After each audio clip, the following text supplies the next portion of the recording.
Marseille et l'Union européenne, ou la place de Marseille en Europe. Je crois qu'avant de me lancer dans une dissertation sur le sujet, que j'essaierai de conserver courte, j'ai l'impression que les personnes au fond ne me voient plus, donc finalement je vais me lever, mais restez assis s'il vous plaît, de façon à pouvoir voir tout le monde. Voilà, c'est plus agréable comme ça finalement. Mais avant de me lancer dans une dissertation sur le sujet, je pense que c'est important de se demander un petit peu qu'est-ce qu'on entend par Marseille et qu'est-ce qu'on entend par l'Europe.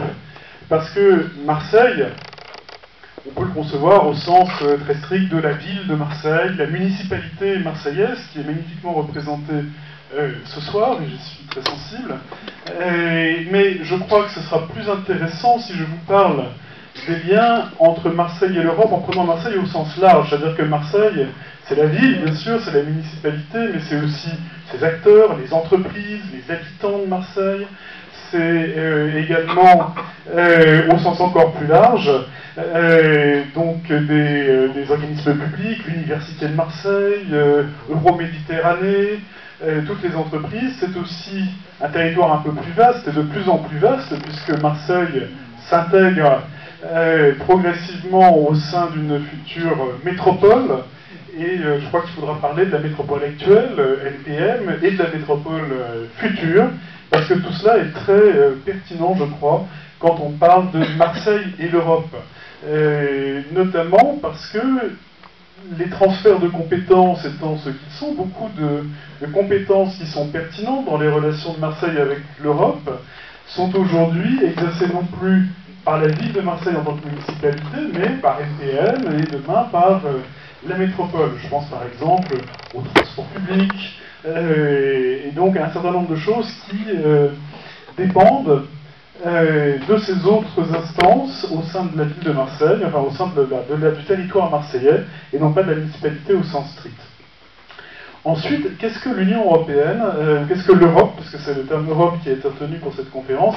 Là, je crois aussi que quelques mots d'explication sont utiles. Évidemment, il s'agit ici de l'Union européenne, des institutions européennes, mais je crois que avant de rentrer dans le vif du sujet, c'est utile de rappeler que l'Union européenne a un budget, puisqu'on parle ici d'investissement en faveur de Marseille, mais que ce budget est limité. Le budget de l'Union européenne, ça représente à peu près 1% du produit intérieur brut chaque année. Autrement dit, c'est beaucoup d'argent, c'est à peu près 140 milliards d'euros par an tout de même, mais c'est très peu si on le compare aux budgets nationaux.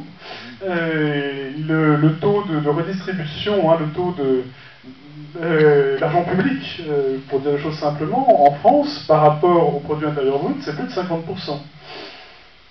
L'Union européenne, seulement 1%. Donc vous voyez le rapport qui est malheureusement pas en faveur de l'Union européenne de ce côté-là, et même par rapport au budget de l'État, au budget des gouvernements, le budget de l'Union européenne, donc pour 500 millions d'habitants, pour 28 pays, comme je vous l'ai dit, c'est de l'ordre de 140 milliards d'euros par an. Le budget simplement de la France, c'est plus de 300 milliards d'euros par an. Rien que pour la France, pour le gouvernement français. Donc, vous voyez, c'est beaucoup d'argent. En même temps, à l'échelle de l'Europe, ça n'est pas gigantesque. Et donc, ce budget, il va falloir le concentrer sur ce que nous considérons être des priorités. Et une autre chose importante à garder à l'esprit, c'est que la Commission européenne, que je représente, je suis un fonctionnaire de la Commission européenne, la Commission européenne fait des propositions en termes budgétaires. Elle va proposer des programmes, elle va proposer des grands montants. Mais ce n'est pas elle qui va, en règle générale, décider d'abord des programmes et ensuite de l'attribution des fonds. Pourquoi ? Parce que la Commission européenne, au sein des institutions que les médias appellent généralement Bruxelles, dans un brouillard un petit peu vague, c'est la Commission européenne qui a la force de proposition, mais ensuite la force de décision, c'est évidemment le Parlement européen, que vous avez, j'espère, contribué à élire l'année dernière, et puis vos gouvernements, qui sont réunis au sein du Conseil des ministres, et donc qui se réunissent à Bruxelles pour prendre des décisions. Donc quand une décision est prise au niveau européen, c'est en fait vos ministres et vos parlementaires réunis à Bruxelles qui prennent ces décisions à la Commission, elle s'est contentée de proposer. Et puis ensuite, lorsque l'on parle de l'attribution des fonds européens, de ces programmes européens dont je vais parler, dans la majorité des cas, même dans 80% des cas, la décision n'est pas prise à Bruxelles au niveau européen, mais elle est prise au niveau national ou même au niveau régional. Beaucoup des fonds européens sont gérés par les instances nationales ou par les instances régionales aujourd'hui, je vais y venir tout à l'heure, parce que le principe que nous essayons de respecter est que ces décisions sont mieux prises au plus près du terrain. Et donc c'est pourquoi, par exemple, les fonds consacrés au développement régional sont confiés aujourd'hui en France aux conseils régionaux. Donc c'est pas moi, mais M. Rosen qui détient le carnet de chèques. Voilà, pour dire les choses très simplement. Et puis, quand on parle de l'Europe, je crois qu'il y a aussi une institution qui, en termes financiers, puisque vous voulez parler de finances, est très importante et qu'on oublie trop souvent, c'est la Banque européenne d'investissement. La Banque européenne d'investissement, c'est la plus grande banque multilatérale du monde. Et pourtant, elle est moins connue que le FMI. Mais elle est, à certains égards, et en tout cas en Europe, plus importante que le FMI. C'est une banque qui a pour vocation d'aider au financement des politiques de l'Union européenne. Donc elle nous aide à financer des grands investissements qui correspondent aux grandes priorités européennes partout sur le territoire, et y compris, bien sûr, à Marseille. Je vais y venir tout à l'heure. Donc voilà un petit peu ce que je voulais vous dire en guise d'introduction. Et puis un dernier mot d'introduction quand même. Si je voulais prendre le titre tout à fait au sens propre, la place de Marseille en Europe, la réponse serait très simple. La place de Marseille en Europe, vue de Bruxelles, vue de mes éminents collègues commissaires européens, de leur bureau de Bruxelles, eh bien, ils voient Marseille avec une vision très positive. Et vous seriez peut-être étonnés, parce que nous, ici, à lire les pages faits divers de la Provence ou d'autres médias, on voit surtout les règlements de compte, les quartiers nord, toutes ces histoires, l'insécurité, l'insalubrité, etc., etc., même si à la mairie de Bagatelle, on fait un excellent travail et le quartier est fantastique. C'est pas de ça que je parle. Et je fais pas de politique non plus. Mais voilà, donc on a parfois une image un petit peu déformée de Marseille quand on le voit de loin, et bien pourtant à Bruxelles, on a une image très positive, pour plusieurs raisons. Une raison très importante, c'est la capitale européenne de la culture, tout simplement. Et là, je vais en dire quelques mots, parce que je crois que ça a été un élément très important pour Marseille, mais aussi pour la relation de l'Europe à Marseille. Et puis aussi, tout simplement parce que vous avez votre modeste serviteur qui dirige cette représentation de la Commission européenne à Marseille et qui fournit tous les jours, enfin peut-être pas tous les jours, mais en tout cas très régulièrement, des informations sur Marseille et sa région à mes collègues bruxellois qui essayent de les faire venir aussi. Notre rôle, c'est également de faire venir des commissaires européens à Marseille. La semaine dernière, par exemple, nous avions un vice-président de la Commission européenne qui est venu, on lui a organisé son programme, et on ne l'a pas emmené dans les quartiers nord, on l'a emmené voir l'université, on l'a emmené voir Euroméditerranée, et c'était amusant parce que quand on préparait cette visite, les policiers qui nous aidaient à faire les reconnaissances avec la préfecture nous disaient « Ah, ça nous change des visites de ministres que l'on emmène toujours dans les quartiers les plus difficiles, dans les grosses barres d'immeubles, etc. pour voir comment on lutte contre le trafic de drogue à Marseille. Là, voilà, on est à Lumini, dans la verdure, avec des paysages enchanteurs. Donc voilà pourquoi les commissaires européens ont une vision positive de Marseille. Attendez, comme vous voulez. Par ailleurs, M. Barroso, le précédent président de la Commission européenne, est venu 2 fois. Une fois pour la capitale européenne de la culture, une autre fois pour d'autres raisons à Marseille. De nombreux autres commissaires sont venus ces dernières années. Et donc, voilà, il y a ce flux constant d'échanges avec les responsables européens qui fait qu'on a une vision, je pense, très positive de Marseille et de son potentiel économique, et bien sûr aussi des enjeux sociaux, mais avec cette vision positive quand même dans l'ensemble. Alors, cette capitale européenne de la culture, je crois que c'est quand même la première chose dont il faut parler quand on pense à la relation de Marseille avec l'Union européenne. Et curieusement, cette capitale européenne de la culture, c'est pas une affaire d'argent, en tout cas c'est pas une affaire de flux financier de Bruxelles vers Marseille. Parce que il faut savoir que la capitale européenne de la culture, c'est un processus de sélection. Il y a un label extrêmement exigeant. Le type de capitale européenne de la culture est attribué sur la base d'un programme. entre plusieurs villes concurrentes dans un même pays. Il y avait d'autres villes concurrentes de Marseille, évidemment, à l'époque où ce label a été attribué. C'est ensuite un jury qui vérifie que la capitale va bien tenir ses promesses, etc. etc.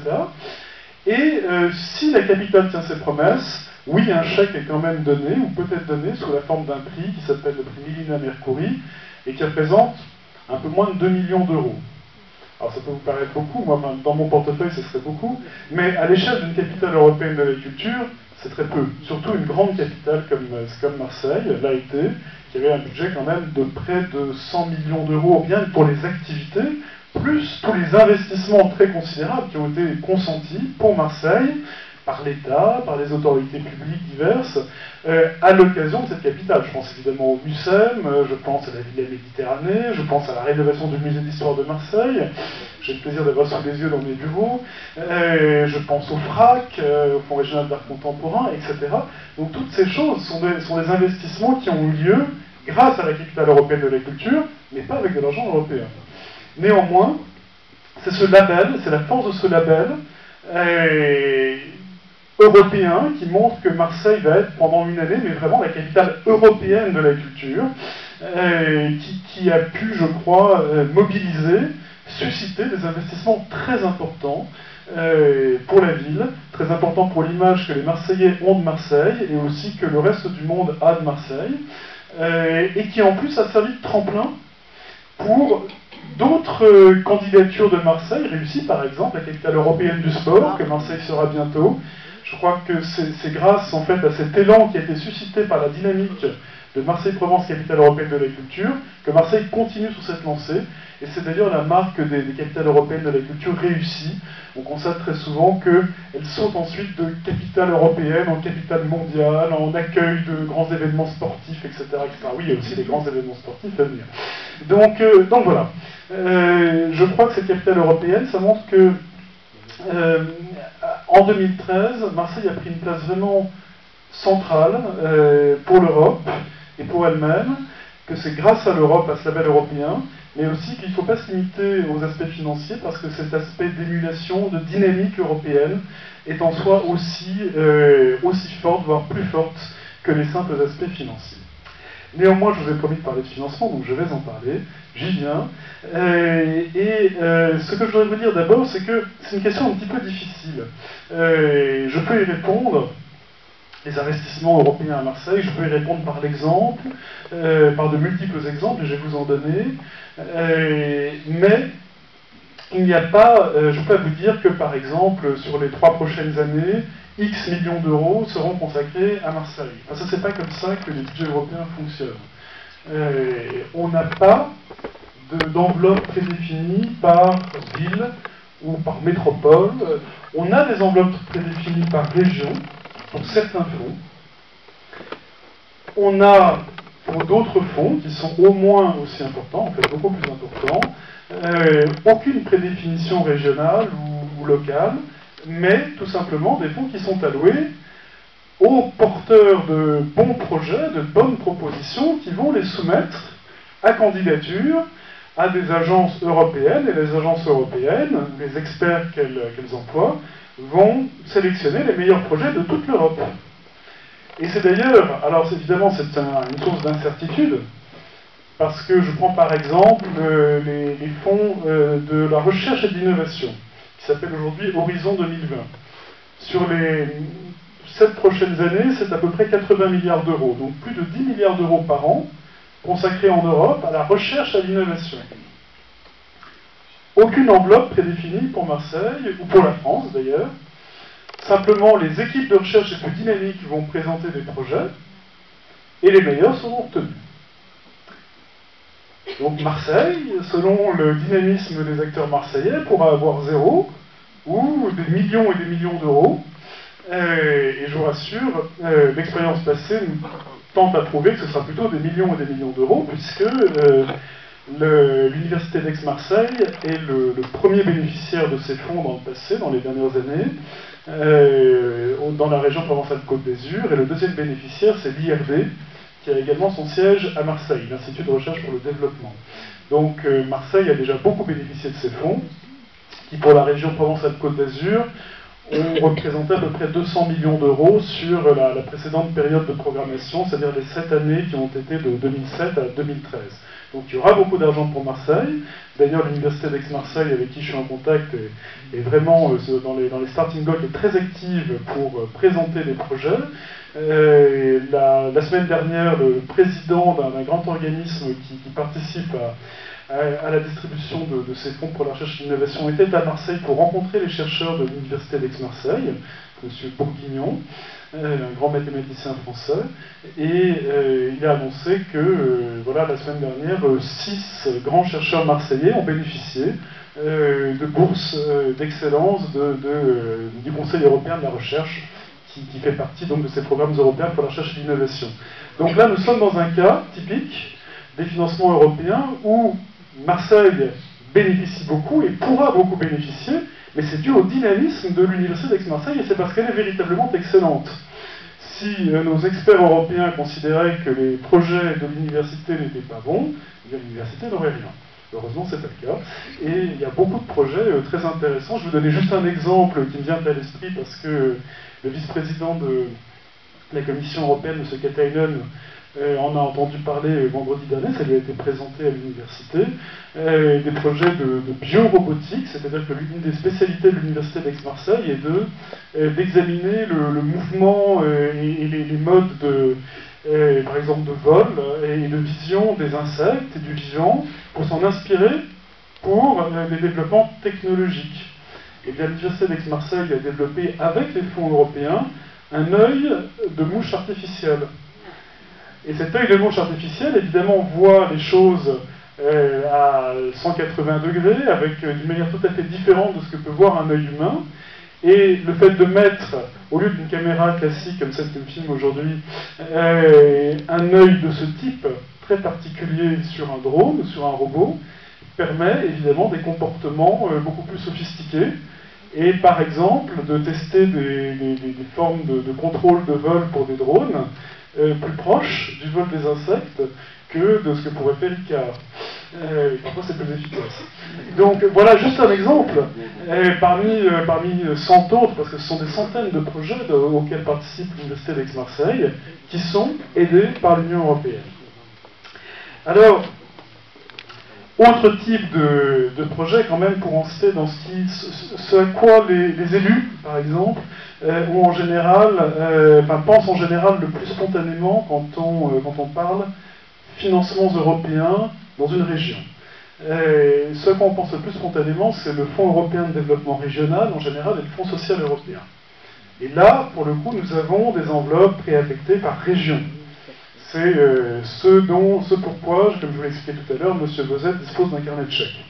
C'est un carnet de chèques conséquent, puisque au titre de ces fonds régionaux, alors Fonds social européen, Fonds européen de développement régional, et puis également le FEADER, qui est un fonds agricole. Alors ça concerne un petit peu moins Marseille, mais Marseille c'est une municipalité très étendue et qui comprend beaucoup de surface naturelle également.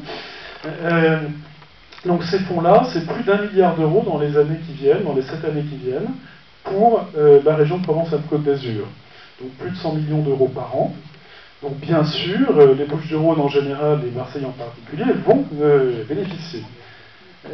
Pour vous donner quelques exemples de projets qui ont été financés, alors c'est écrit en un petit peu petit, j'ai prévu d'être facile, mais comme je suis debout, c'est plus compliqué.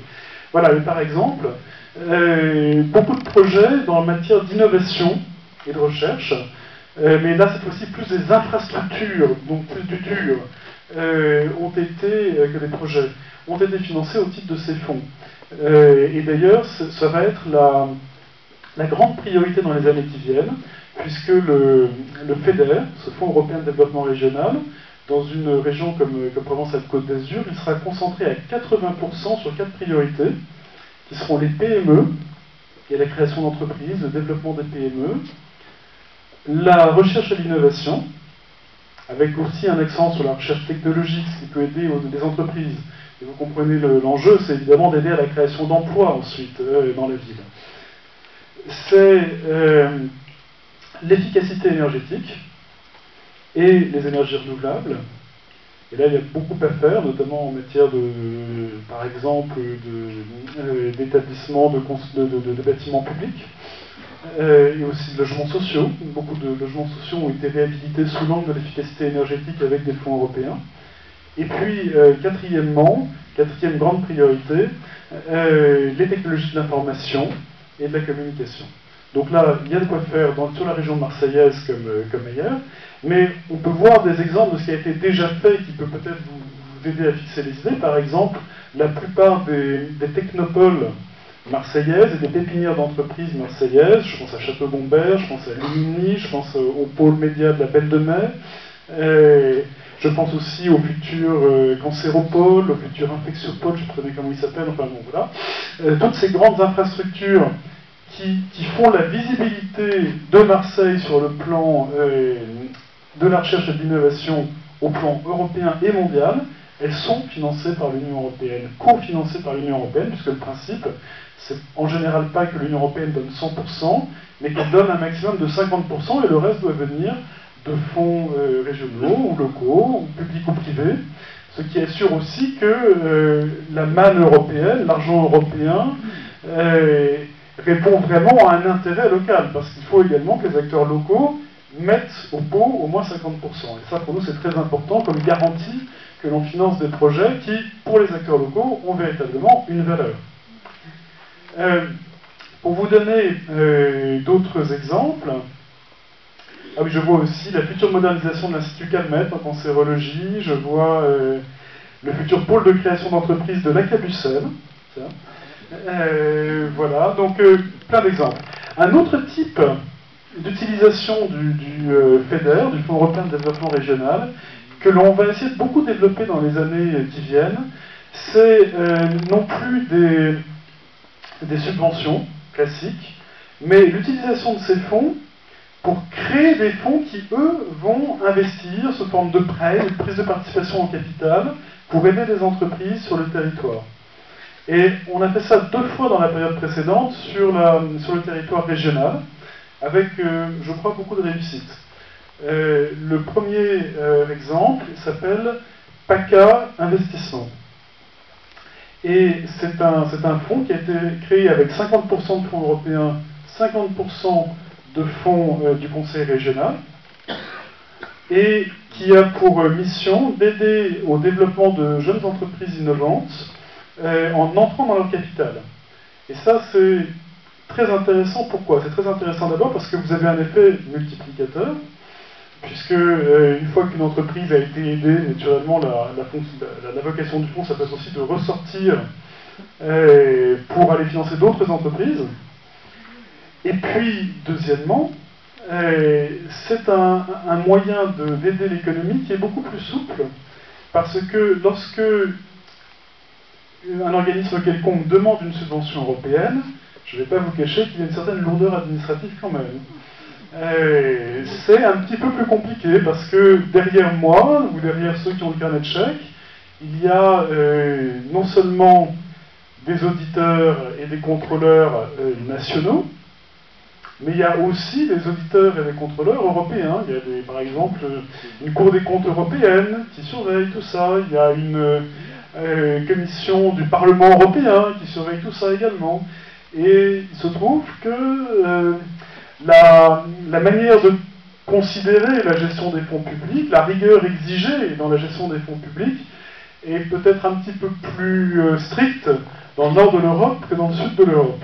Donc par rapport à nos habitudes, un peu méridionales, il faut admettre que voilà, la rigueur et du coup la lourdeur de procédure dans la gestion des fonds européens est quand même nettement supérieure à ce dont les acteurs peuvent avoir d'habitude lorsqu'ils font appel, je sais pas, au conseil général, ou au conseil régional, ou à la mairie, en termes habituels. Et alors, avec ce mécanisme de recours à une structure intermédiaire, qui va être une structure professionnelle, en fait, de prise de participation en capital, ou qui, dans l'autre cas que j'ai en tête, sera une banque, qui va accorder des prêts garantie par l'Union européenne, et bien là ça devient beaucoup plus simple parce que c'est pas plus compliqué et c'est tout aussi rapide et c'est aussi léger que d'aller à votre banque pour demander un prêt. ou d'aller voir un business angel ou un professionnel du financement des entreprises qui va regarder votre projet, le financer ou pas, selon les mêmes critères et avec les mêmes règles que pour le reste de ces opérations. Donc ça nous permet en fait de reporter la charge administrative, la complexité administrative de la gestion des fonds européens sur les intermédiaires et pas sur les bénéficiaires finaux. Donc voilà quelques exemples que je pouvais vous donner sur le Fonds européen de développement régional. L'autre fonds très important au niveau régional, c'est le Fonds social européen. Et le Fonds social européen, j'ai des choses bonnes et moins bonnes à vous dire.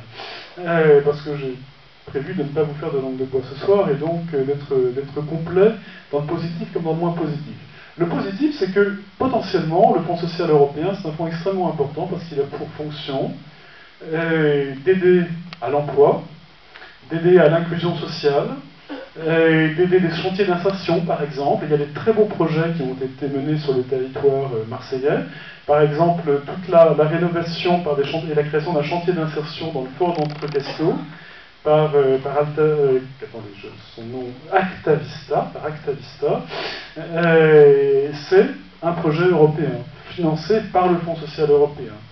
Autre exemple, tous les plans locaux pour l'insertion et l'emploi, les PLI, tous les plans locaux pour l'insertion et l'emploi de la région sont cofinancés très largement par le Fonds social européen. Donc ça a une incidence très, très concrète pour toutes les personnes qui sont soutenues par les PLI pour les aider dans leur démarche de retour à l'emploi sur le territoire. Voilà le bon côté des choses. Le moins bon côté des choses, c'est que, comme je viens de vous le dire, il y a des contrôles assez étroits sur l'utilisation des fonds européens. Et en ce qui concerne le Fonds social européen en particulier, des contrôles ont malheureusement montré qu'il y avait quelques défaillances dans les systèmes de contrôle de l'utilisation de ces fonds. Je ne dis pas qu'il y ait eu quoi que ce soit de malhonnête, simplement, voilà, les fonds n'étaient pas suffisamment contrôlés au regard des règles européennes. Et du coup, malheureusement, la Commission européenne, respectant ces règles de gestion, a dû bloquer le versement du Fonds social européen ces dernières années, ce qui a amené à une situation très délicate dans un certain nombre de cas.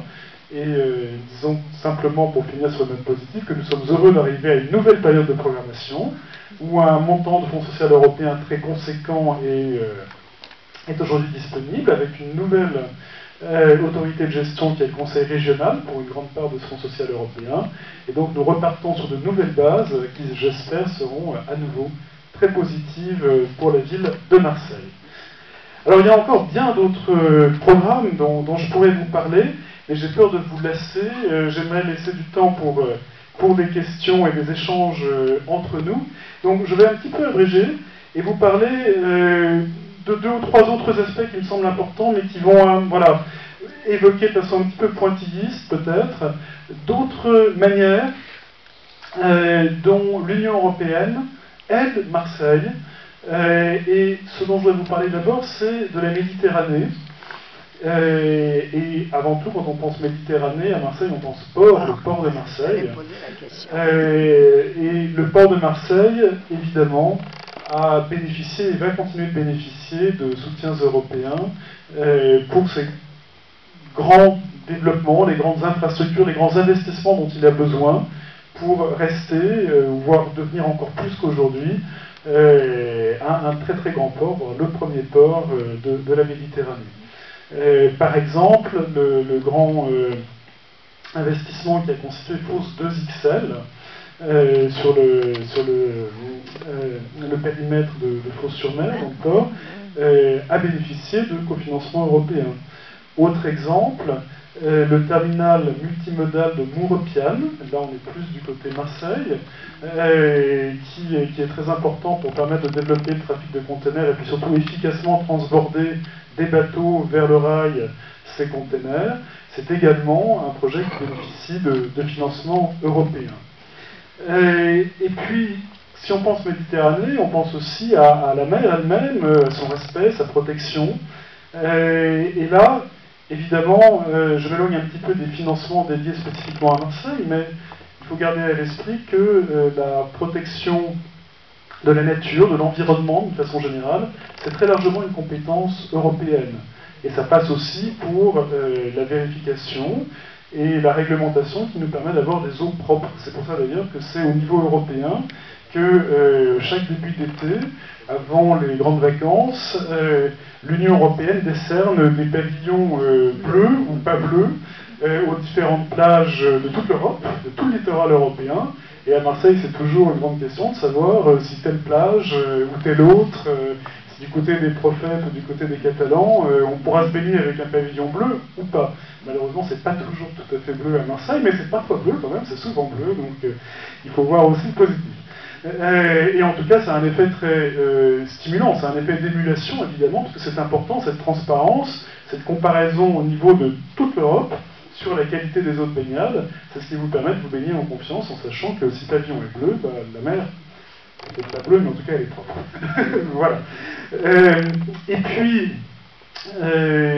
bon, il y a plein d'autres choses que j'aurais voulu vous dire, mais puisque je parle d'environnement, je voudrais aussi dire que à Marseille, comme ailleurs, énormément d'espaces, nos espaces naturels, sont en fait protégés par l'Union européenne. Alors là, on ne parle pas seulement, on parle principalement de financement, mais on parle de ces zones qui sont dites Natura 2000. C'est un label européen, et c'est très important parce que dans toute l'Europe, ces zones bénéficient donc d'un certain nombre de critères, d'engagements qu'ils prennent par rapport à l'Union européenne pour la protection de ces espaces.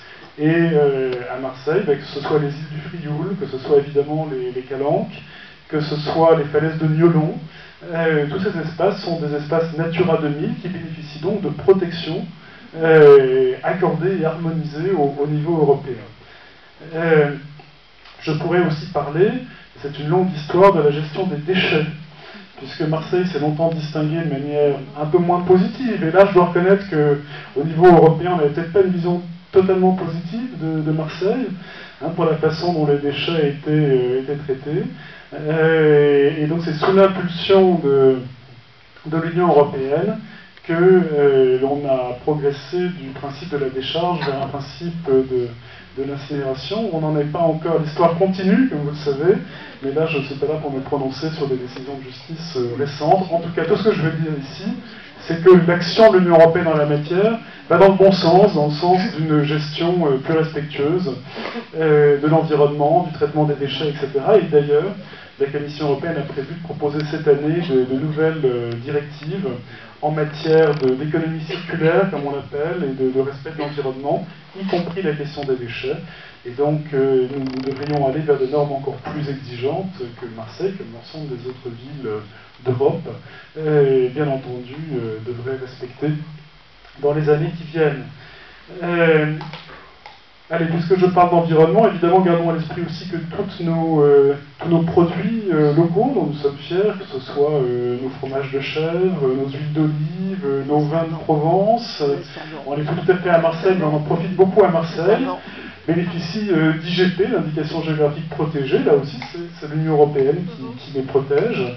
Et c'est très important parce que ça permet d'éviter, ce niveau européen permet d'éviter que on vous vende du banon made in Slovaquie ou du vin rosé ou du Bandol made in Hongrie. Non, le Bandol, il est fait à Bandol et pas ailleurs, et ça c'est l'Europe qui le garantit.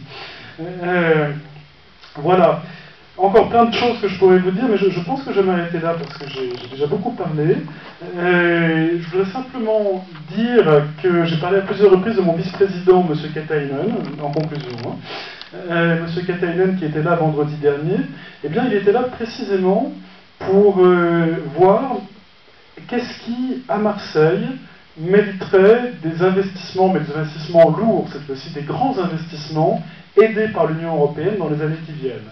Parce que vous savez probablement que M. Juncker, le nouveau président de la Commission européenne, a lancé, c'était ça, son premier grand acte politique, un grand plan d'investissement pour l'Europe, pour relancer l'investissement en Europe. C'est un plan qui devrait, d'ici à 2017, permettre de mobiliser plus de 300 milliards d'euros d'investissement public et privé, grâce à des garanties de l'Union européenne à hauteur de plus de 20 milliards d'euros.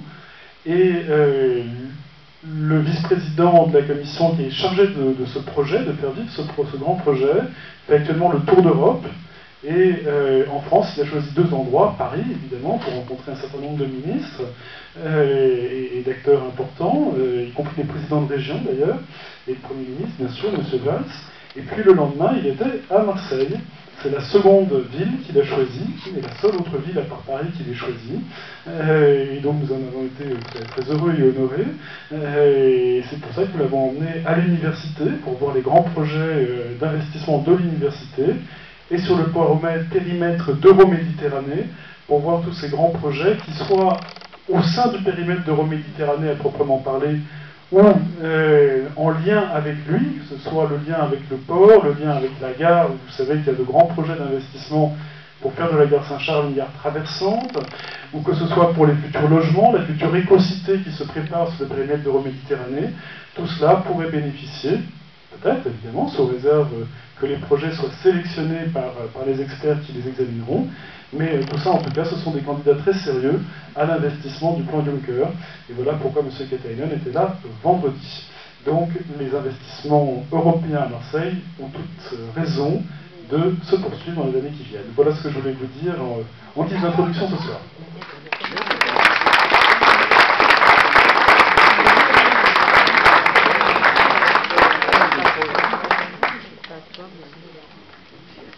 Alors, merci Cyril. En guise d'introduction, ce qui veut dire que ce n'est pas fini.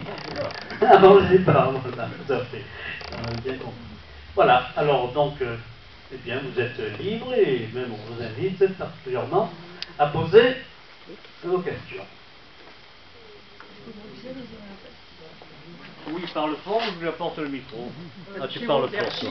Dans quelle mesure, à partir du moment où la Commission européenne est approuvée par le Conseil des ministres, a décidé d'une orientation, le Conseil régional dispose d'une liberté, ou bien doit-il exécuter strictement le budget et l'orientation? Alors, la réalité est un petit peu entre les 2 alternatives que vous suggérez. Parce que, naturellement, ce sont des fonds européens, donc ils doivent être dépensés, d'une part, selon des critères de bonne gestion européenne, j'en ai parlé. Ils doivent également être dépensés selon des grandes orientations qui ont été décidées au niveau européen. J'ai parlé notamment de ces 4 grandes priorités pour le Fonds européen de développement régional, la recherche, l'innovation, les PME, les entreprises, donc l'emploi derrière, l'efficacité énergétique, la transition énergétique et les technologies de l'information. Pourquoi? Parce que ce sont des choses dont on a besoin dans toute l'Europe, dans toutes les régions d'Europe, pour nous développer par rapport aux autres grandes régions du monde. Maintenant, à l'intérieur de ces grandes lignes, si vous voulez, le Conseil régional a une marge, une latitude importante pour décider ce qu'il va financer, plus précisément. Décider des projets, mais avant même de décider des projets, décider de sa propre stratégie. Par exemple, le soutien à la recherche et à l'innovation va se faire dans la région, comme dans toutes les autres régions de France, sur la base d'une stratégie régionale d'innovation. Ces stratégies régionales, l'Union européenne dit, vous devez avoir une stratégie régionale. Autrement dit, avant de dépenser votre argent un peu n'importe comment, vous devez savoir où vous voulez aller. Et comme ça, on a la garantie, nous, que vous avez pris les moyens de savoir où vous voulez aller, comment vous voulez dépenser cet argent de façon efficace. Maintenant, ce n'est pas nous qui dictons la stratégie régionale d'innovation, c'est le Conseil régional, en lien avec les autorités de l'État, les autres régions, etc., qui l'a décidé en toute indépendance. Et maintenant, c'est cette stratégie régionale qui sert de base pour les orientations de l'utilisation des fonds régionaux en Provence-Alpes-Côte d'Azur, comme dans toutes les autres régions. Vous comprenez? Donc il y a un équilibre entre les grandes priorités qui sont décidées au niveau européen, et par contre, une mise en œuvre, et y compris des stratégies importantes. Donc par exemple, voilà, est-ce que ça va aller plutôt à l'aéronautique ou plutôt à la microélectronique, domaine d'excellence de la région? Ça, c'est la région qui en décide.